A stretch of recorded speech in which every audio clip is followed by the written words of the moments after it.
On this episode of Locked On Angels, the Halos select a player that they wanted, but not the player that everybody else wanted. So we're going to share who it is and what he brings and why everybody are a little confused about this pick. It's time to get locked on with Mike and John, and this is Locked On Angels.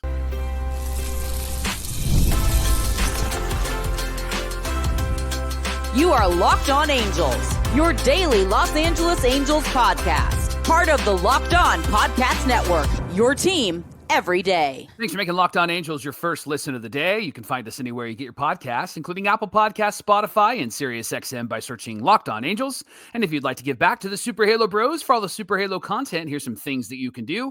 Leave us a rate and a review on Apple Podcast. If you're watching on YouTube, hit that thumbs up button. And if you're not subscribed already, please subscribe and become a Locked On Everydayer. And whether you're watching or listening, come over to YouTube and leave a comment. It's one of the best ways to get in touch with us and be a part of the conversation. And this episode of Locked On Angels is brought to you by Gametime. You can download the Gametime app, create an account, and use our promo code LOCKEDONMLB for $20 off your first purchase. Happy Monday to you. Thanks for being here for this episode of Locked On Angels, where it's your team every day. You've got the Frisch Brothers here with you, a.k.a. the Super Halo Bros. My name is John, and that's my brother Mike. And my name is Mike, and that's my brother John. It's our fourth season here as the host of Locked On Angels. We're still here talking Angels baseball with you every Monday through Friday. Even during this All-Star week, there's a lot of conversations to get to. In fact, we got a lot of conversation to get to on today's show. Taking three big takeaways from the weekend. We'll talk about where the Halos stand at the All-Star break. But first, Mike, we got to talk about yesterday's pick of Tyler Bremner taken at number 2 overall.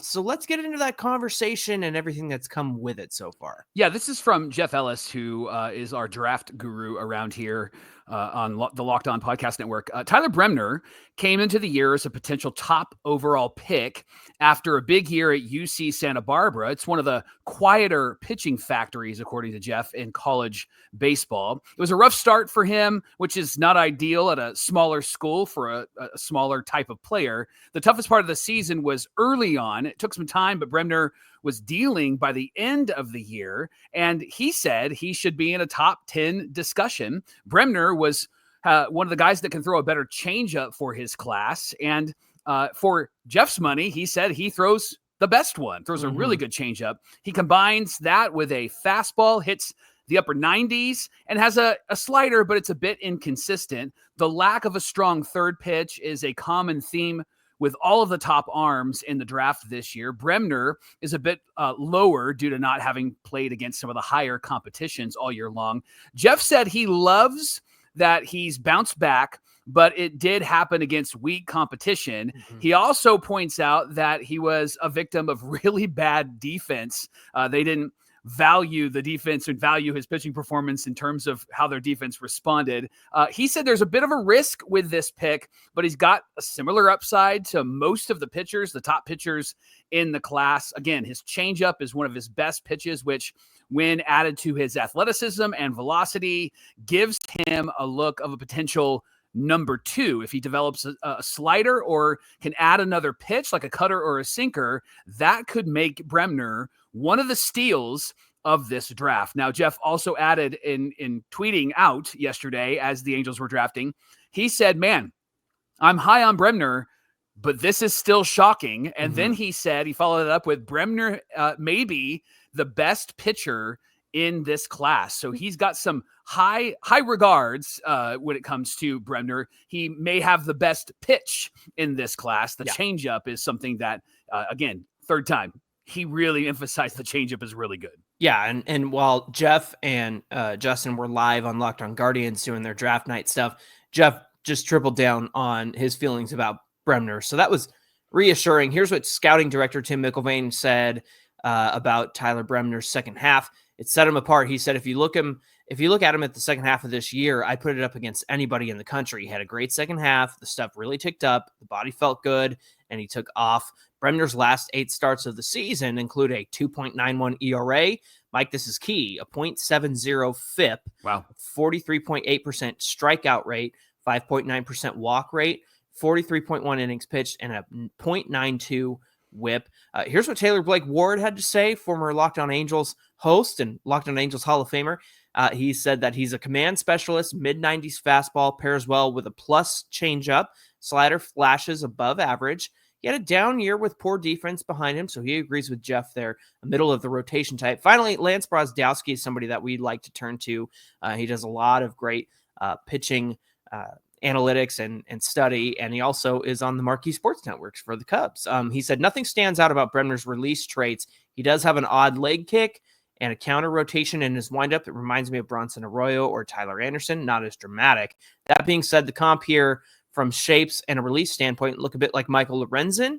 If the performance comp looks like Michael Wacha's results, then I think the drafting organization would be happy. Obviously, that was before the Angels specifically took him. Sam Blum then gave us a little bit of background on Bremner, who lost his mother, unfortunately, to cancer back in June. His mother, Jennifer. That made today even more emotional for him and his family. Bremner said, I know she's watching over me. She's so proud of me. In a weird way, I went to the Angels. It's weird how life works. It's a special moment. So, Mike, this was the number 2 overall pick. There's been a lot of hype around the fact that the Angels have that number 2 overall pick. We talked about what all the experts were saying. This was like a very last minute thing, according to some of what the experts said over the weekend and even the day of the draft. There was Kate Anderson. There was Liam Doyle, who went to the Cardinals. And so there was a lot of guys that, we talked about on Friday that we wanted, like Seth Hernandez, who ended up with the Pirates. Jamie Arnold was another one. This was surprising, and I think it surprised everybody. So let me get your initial reaction to this pick. What do you say? Feels a lot like the conversation we had last year, John, when they drafted Christian Moore, because everybody was saying, wow, they really went under slot with Christian Moore. They should have went with somebody else, should have got somebody else. But man, you wouldn't think about that now as Christian Moore made his way through the minor leagues and has been a clutch performer for the Angels at the major league level. And I'm wondering if you brought up something about makeup when we talked about who the Angels are drafting, how they're built, what kind of player they are, what kind of person they are, what they bring to the team. Are they gritty? Are they gutty? Those types of things. And I think with Tyler, there's something about him that exudes some of that, at least I think, to the Angels organization. He has an interesting makeup. He had to go through obviously the loss of his mom this year. He had to go through struggling to open the season and then recover from that. And so I think that there is a makeup component that the Angels really like. Now, I know he was the 18th prospect on the big board for a lot of people, top 10 for a lot of guys. And so is it a stretch to grab him at number 2 when you probably could have gotten him later on, or maybe gotten somebody quote unquote better? Feels like a stretch. It doesn't sound like they're going to save that much money. And so the people that have thrown out the idea that they're going to get under slot and undervalue so that they can save money, that actually isn't the case with Tyler. He's at least going to get $7.5 million according to the rules of how drafting works. He got in all of his like physical stuff in and things like that. I think it's 75% of the slot value. That's what it is. Yes. Yeah. And so he's going to get paid. It's not like he's going to lose a lot of money and the Angels are going to save a bunch of money. But overall, John, a lot of what I've read about and what I've heard is that he is your complete pitcher. He is a guy who has the lowest floor, maybe not the highest ceiling like a Seth Hernandez, but he has the lowest floor, which means that he's not going to go any lower than what he already is. He's not going to get worse than what he's already performed as. And so I like the pick. I like the guy. Sure, I would have loved to have had somebody who pops off the page. I would have loved to have somebody who was a bit more attractive. Found it interesting that Ethan Holiday was not drafted number 1. I found it interesting that there was a few other names that were not drafted very high.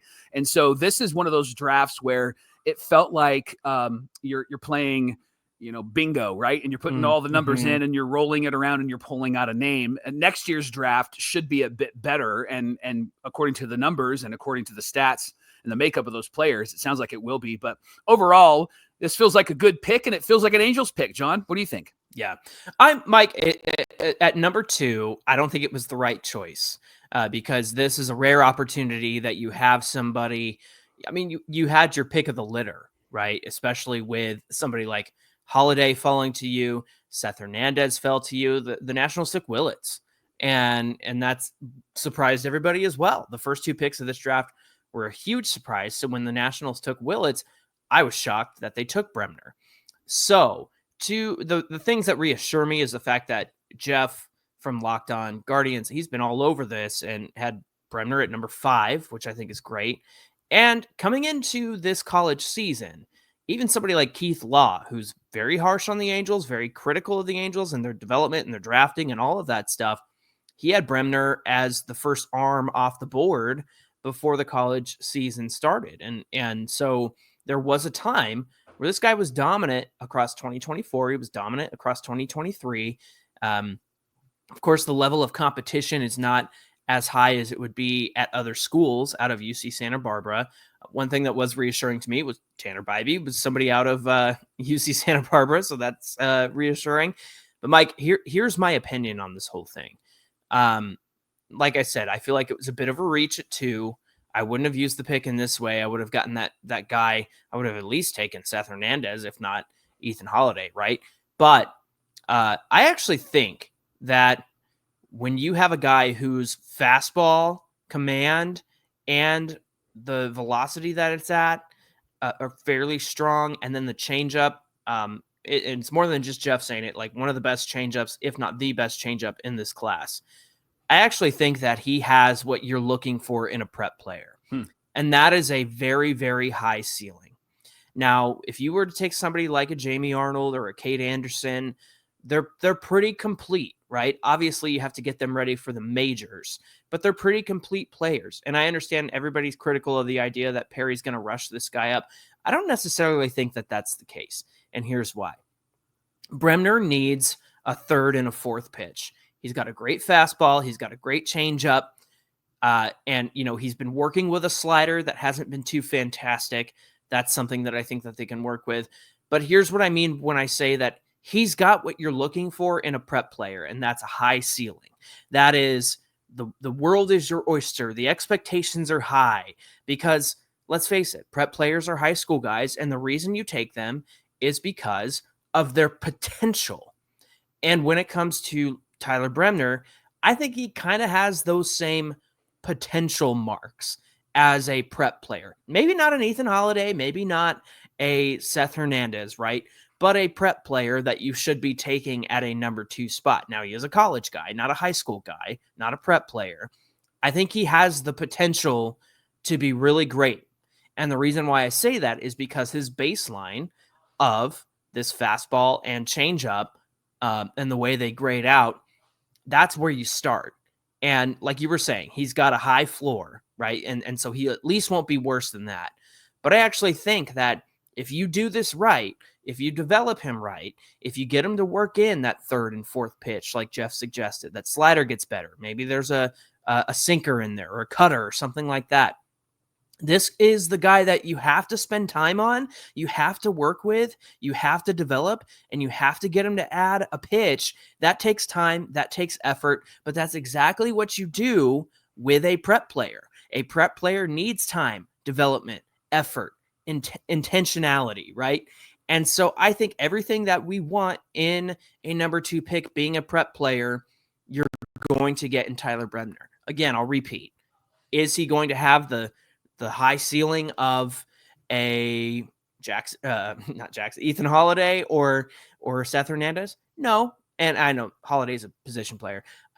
Like I said, I wish they would have taken somebody else at 2, but I think the qualities that are here are similar to what you would have gotten in a prep player anyway, in the sense that you have to invest, you have to extract and, squeeze out that sponge of what you think this guy is capable of. And again, before this college season, what would have been the top college arm off the board had he not had such a difficult year. And a lot of people are kind of attributing that, including Bremner himself. He had a great article with Sam Blum that, the stuff with his mom really kind of messed him up. And he actually said as her decline got worse, he got better on the mound because it was kind of a place for him to channel his emotion, channel his anger at what was going on with his mother and the situation. And so I think that maybe perhaps had this not been the circumstances, it would have changed things. Now, I know the level of competition is not as great at UC Santa Barbara, but I will say this, for who he has faced and for what he is able to do, He actually, I think over the course of the season had a 2.15 FIP or something really low, his fielding independent pitching. So again, you remove that bad defense behind him and talk about what he can control. That is significant to me. The strikeout rate is significant. Mike, the 6% walk rate is significant. So all of the factors that Tyler Bremner can control himself as a human, as a person on the mound, as a pitcher, those are good signs to me. So again, not my first choice, that's for sure. But I think the investment you have to make in this guy is going to require what you'd have to put into a prep player. What do you think? Yeah, 100% agree. I like what your analysis is there. One comment on, are they going to rush this guy to the major leagues? Who cares? Who cares? Like their first round picks, have been great. So I love that people continue to make that a negative, and it's not a negative. I mean, you're running Zach Neto and Nolan Shawnoel and Christian Moore. Keep doing it then. If that's how the Angels are going to compete, and if that's how the Angels are going to be a playoff team soon, then keep doing that. People who want to go back to this, this is what they've, again, I said it on Friday. All you've seen is baseball teams do this same thing for hundreds and hundreds of years, and now the Angels are trying to do it differently. Cool. Let's try to do something different, right? Caglione got drafted, and he's up this year. Cam Smith got drafted last year. He's up this year. That's going to be the trend moving forward. I 100% believe that. That's going to be the trend moving forward. And the fact that it's the Angels doing it, and it's the fact that the Angels fans are throwing fits about it, is just silly to me. And I would even say Chase Burns too got called up and got rocked in his second start with the Reds. Had a pretty decent outing against the Yankees his first time out, but I think you're right. I think that's going to be the tradition from here on out. So we wanted to make that our first topic of the day because there's certainly a lot to be said about this. So thanks for making Locked On Angels your first listen of the day. Coming up, we're going to tell you about the Angels weekend. Felt like the highs of the Angels that we usually experience and the lows of the Angels we usually experience. We'll give you 3 big things to know from the weekend. We'll get into that coming right up. After the All-Star break, you need to use Gametime and find yourself a seat at Angel Stadium. They are, Gametime, the official ticketing partner of Locked On MLB. They're going to help you get to the next game when you're ready to go. And they've got last-minute deals if you're thinking about maybe going, but not yet necessarily wanting to commit to that. Last-minute deals, incredible deals, and the lowest price guarantee on their app. So download their app right now, the Gametime app, create an account, and use our promo code LOCKEDONMLB for $20 off your first purchase. Again, create an account and use our promo code LOCKEDONMLB for $20 off your first purchase. Download the Gametime app today. Last minute tickets, lowest prices, guaranteed. This is the Locked On Podcast Network, where it's your team every day. Thanks for making Locked On Angels your first listen of the day. Now, 3 big things from the weekend that we all need to know. We're going to try to condense our usual takeaways from the weekend into this segment because there's a lot to talk about before we get to the All-Star break. So, Mike, I'm going to start with Friday's game. The Angels won this one 6-5 in a 9th inning walk-off. It was Travis d'Arnaud who walked it off with a pinch hit RBI single in the bottom of the 9th. The first Angel with a pinch hit walk-off since Michael Stefanik on July 17th against the Yankees in 2023. So that was, I remember that moment. That was really exciting. It's the 6th walk-off hit for d'Arnaud in his career. He had 2 last season. Here's how we got there, Mike. O'Hoppe was hit by a pitch. Rengifo singled, then d'Arnaud hit the single to knock in O'Hoppe. I felt like that was appropriate considering we're always talking about who's in and who's out between those two. But one big thing you need to know from Friday's game, the Angels offense kept the Halos in the game. Zach Neto hit a leadoff home run. It ties the Angels single season record with 7 leadoff home runs with Brian Downing. O'Hoppe played a key role offensively. He was on base 4 times, 2 walks, the hit by pitch, and a hit of his own. He even stole a base in the bottom of the 5th. That led to a run. Mike Trout was on base 4 times. He had 3 walks. 1 was intentional and 1 hit, and that was a double. Rengifo reached base 4 times, 3 hits and a walk. Nolan Shawnoel was on base 4 times, 3 hits and a walk, 12 hits and 6 runs for the Angels. Did you notice how many times I didn't say strikeout in this one, Michael? Because that was significant as well. They needed those runs because Tyler Anderson struggled to hold the lead. He went 5 innings, but he gave up 8 hits and 4 runs on Friday night. Let me take you to Saturday's game. Angels win this one 10-5, more of an offensive showing, and the Halos had a 4-run bottom of the 8th inning to really solidify the victory. They were led by Zach Neto, Nolan Shawnuel, and Mike Trout. The runs came at a really good time because the top of that inning, Sam Bachman gave up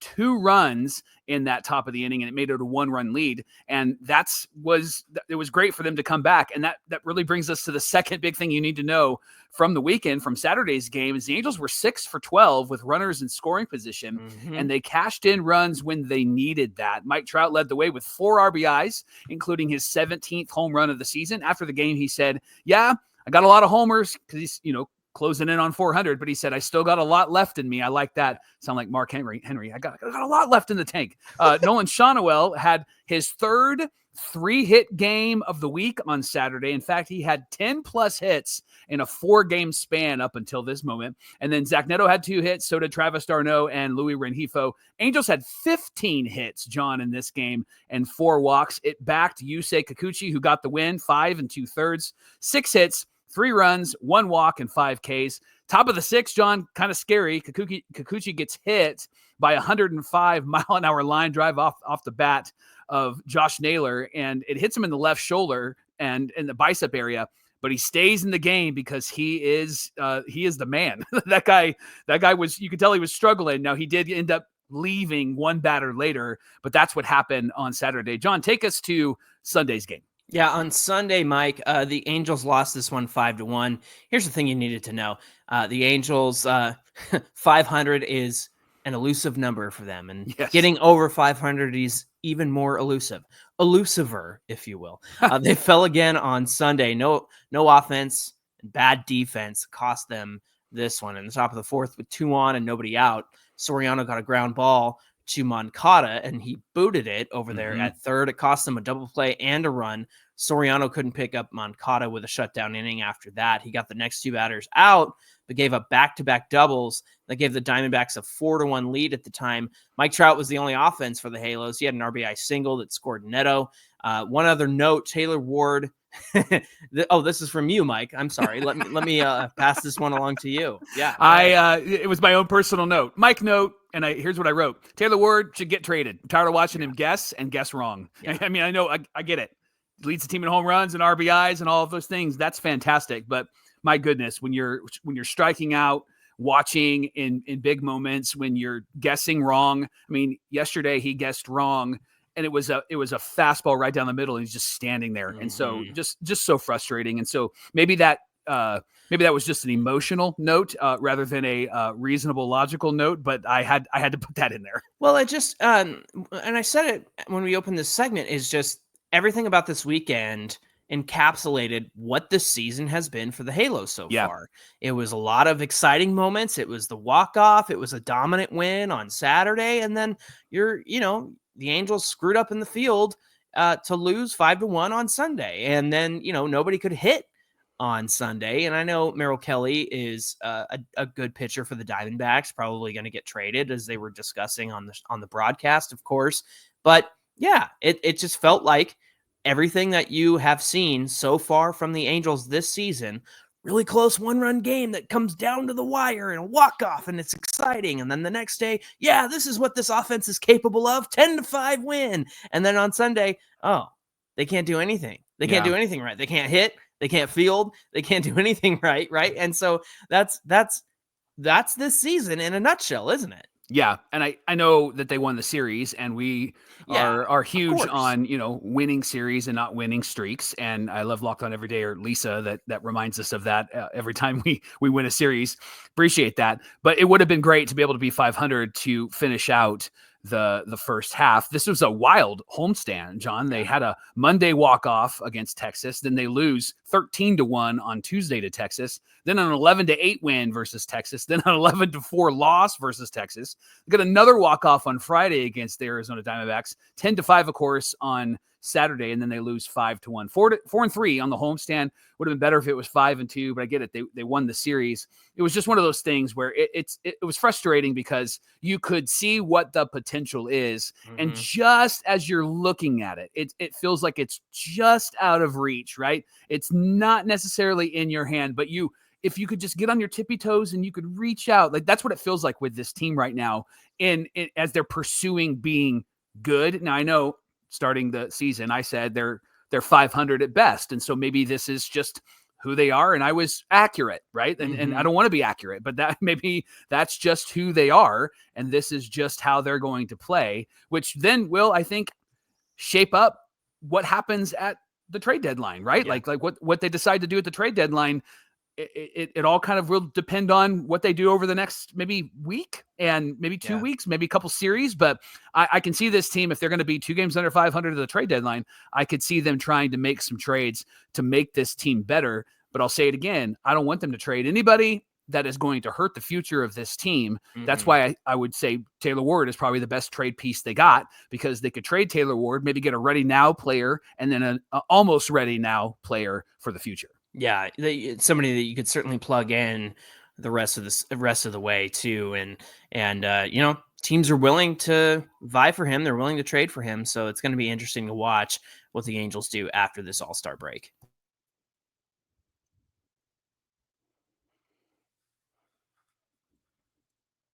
So here we are at the All-Star break, and we are 2 games under 500, John, and it's not too different than what the last, 9 years have been, 10 years have been, right? 2016 at the All-Star break, the Angels were 37-52. 2017, they were 45-47. 2018, they were 49-48. 2019, 45-56. 2020, about the same. Actually, they were better in 2020, 45-44. 2022, 39-53. 2 years ago, 45-46. And of course, last year, 41-55. Again, 47-49. I have a question for you.